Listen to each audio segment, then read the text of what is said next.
So, last week in Assembly, we looked at the baptism of Jesus. The week before that in Assembly, we looked at the Epiphany, which is when the three wise men came. So this is our transition so far.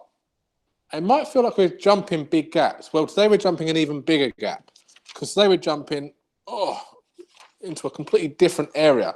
Now, if I told you today's Assembly was about someone called Saul, would you have any idea who I was talking about? My old name was Saul. Could you tell me in the chat, who am I talking about? Who would I be talking about if we're talking about someone called Saul? Who is Saul? Daniel, first correct answer there, because I can see a capital P and I can see his full name. Yes, we're talking about St. Paul. And we're talking about the conversion of St. Paul. And you might be thinking, hang on a minute. Epiphany, that was when Jesus was just born. The baptism of Jesus, when Jesus was 30 years old. And then we're jumping straight to the end of the story. Well, the big question for Assembly today is, can you find a link between all these things? Okay? But we're not going to start there. We start with a very easy question. Well, who was Saul? The hard question you've got to answer by the end of Assembly is, what is the link between all these things? So I thought it might be helpful if we remind ourselves who Saul was. So I've got my children's Bible today. So I'm going to read you from this. Saul was one of the enemies of the early church. He was due to leave Jerusalem to go to Damascus. And he went to see the high priest and obtained from him the authority, that means permission, to have any man or woman arrested who he suspected of being a follower of Jesus. So straight away in this story, we see that Saul was not a friend of Jesus. He was not a Christian. He did not believe in Jesus. He wanted to arrest anyone, man or woman, who was a follower of Jesus. As he approached the city of Damascus, Saul was suddenly surrounded by a blinding white light. He staggered and fell to the ground. Then a voice spoke in his ear. Saul, Saul, why do you persecute me? In the chat, who do you think is talking there? Who do you think is talking? Who is talking? Could be God. Could be Jesus.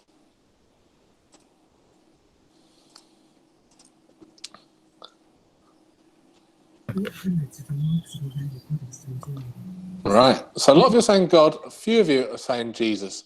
So I'm going to read on. See if we can work out the answer. Trembling and astonished, Saul said, "Who are you, Lord?" And he heard the voice say, "I am Jesus, whom you are persecuting." So, anyone who said Jesus, you were right. Because Saul was going out specifically after the followers of Jesus. Because you've got to remember, the Jewish people believed in God. And it was Jesus who some of them didn't believe in. Rise and go into the city, and there you will be told what you must do. Unsteadily, Saul got to his feet. But when he opened his eyes, he found he was unable to see. His companions led him into the city, and for 3 days he remained sightless, refusing both food and drink. Now in Damascus there lived a disciple of Jesus called Ananias. And to him the Lord appeared in a vision.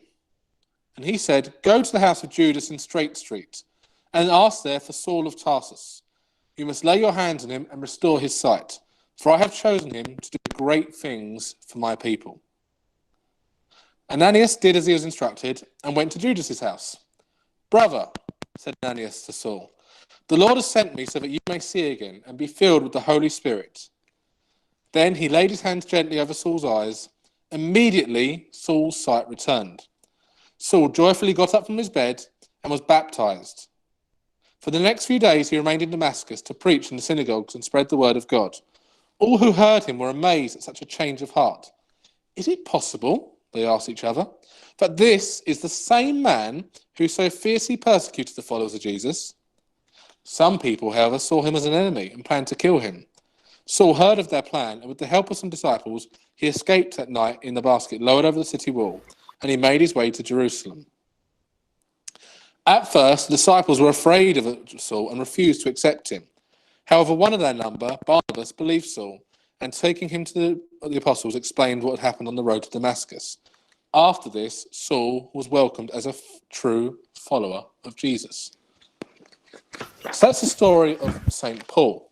And St. Paul changed his beliefs. He converted himself to being a Christian, to following Jesus. Now, St. Paul was born a few years after Jesus. He was a couple of years younger than Jesus. And he never ever met Jesus in his life before Jesus was crucified. He never met him in the flesh. He heard him on the road to Damascus. So he'd never met Jesus before he was crucified. So, our question today was what links all these? But I've got a simpler question before you can get there. St. Paul learned from his mistakes and he changed his ways. So this is your first question. Who can help us see our mistakes and change for the better? Who can help us see our mistakes and change for the better? Do not just give me one-word answers, especially if you're in year 5. This is a full sentence answer. It's too hard for them, sir. Do not just give me one-word answer. I can see about 4 people have answered this question with one-word answers and they're all year 5s. Told you, too difficult. So a lot of us are saying Jesus. So Jesus is a person who can change everything for you. It's a good answer, Ikenna.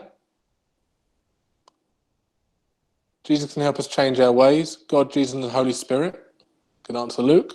Why is it the year 4s are doing better answers than the year 5s and the year 6s today? Half asleep. Half asleep. Wake up, year 6. Wake up, year 5. Maybe they didn't log on to PE. Wake themselves up. Oh, it's all making sense now.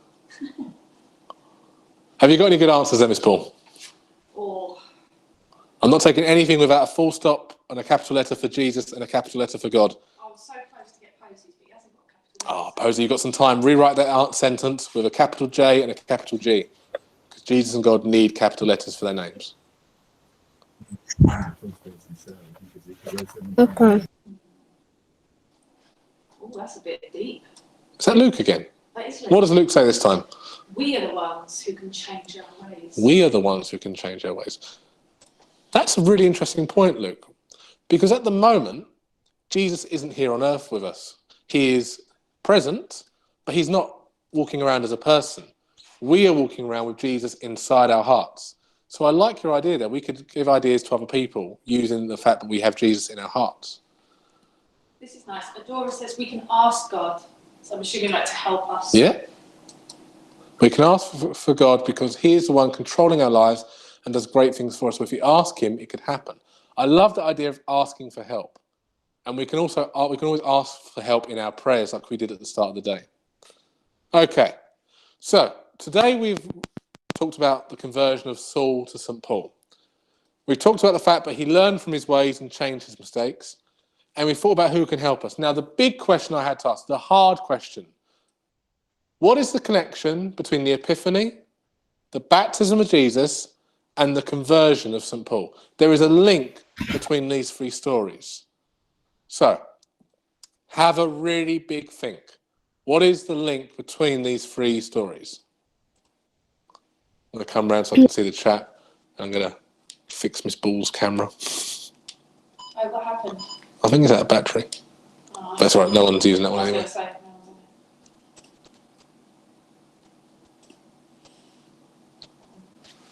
Let's have a look. good, Daniel. Got capital, full stop. I haven't even looked at the content.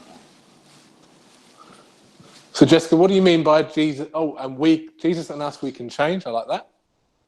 Can you read Summers to me, Miss Ball? It's gone past too quick. Summers. Yeah. This was from the last question. Oh, sorry. Okay. But I say, it was nice. I like it. It looks like a good answer. Should we read it anyway? Let's read it anyway. You know you're on mute, Miss Ball. I do, yeah.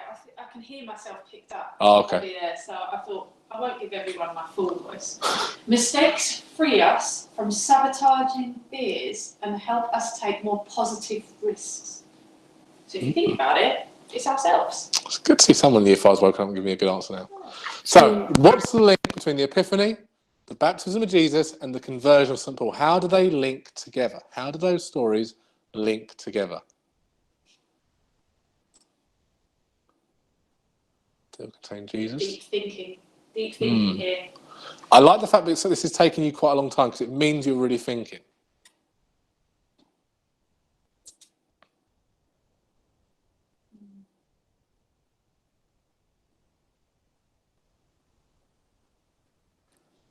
I think a few people started to figure it out. Could you go, Daniel, you've got the right idea there. Now be specific. Think about year 6. Don't just say they. How, who and how. Who and how. You've got the right idea, Daniel. You just need to go a bit more specific. They are linked to Jesus, Holly? How? What's the link to Jesus? Again, Ollie, they all include Jesus. What's happening in each one? I can see some of the cogs turning in brains. They're really thinking. We're getting there. I can see Ariana just turning that brain on. Nefemi, that's a good answer. They are all people who have realised that they are called by God and know they have made mistakes in life and now have God by their side. Brilliant. So in the Epiphany, the 3 wise men are called by God to go and see Jesus. In the baptism of Jesus, John was called to go and see Jesus. And the conversion of St. Paul was called by Jesus to change his ways. Brilliant. Got any other good answers there, Miss Paul? Oh, sorry. No, that's okay. Mariah's here. Do you see that one? Jesus, God, and the Holy Spirit is linked in all the 3 stories. They're all being given a second chance by Jesus.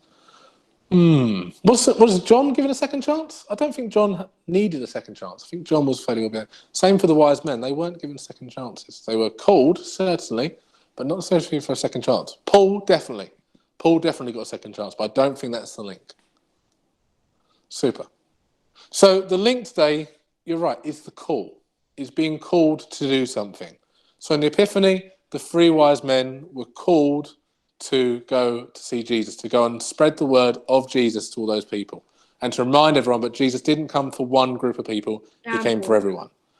In the baptism of Jesus, John was called to baptize Jesus, and Jesus went, and that's how he started his ministry, so he could go out and do his work, his mission.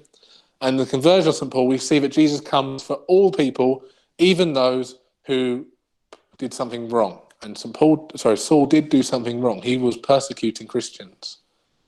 But in each case, there's a call there, and everyone's called to follow God. So we're going to end our assembly there. We're going to end with a short prayer in the name of the Father, the Son, and the Holy Spirit. I want you to think about what you might be called to do. What are you going to be called to do today? Is it to be helpful in the house? Is it to try really, really hard on your work? Is it to be kind to someone who needs it today? What are you going to be called to do today? And we're just going to say all together, Amen. Amen. In the name of the Father, the Son, and the Holy Spirit. Amen. So, thank you for coming to Assembly today.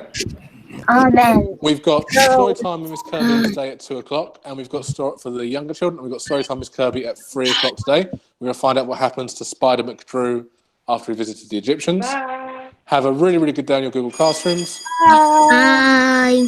Bye. Bye.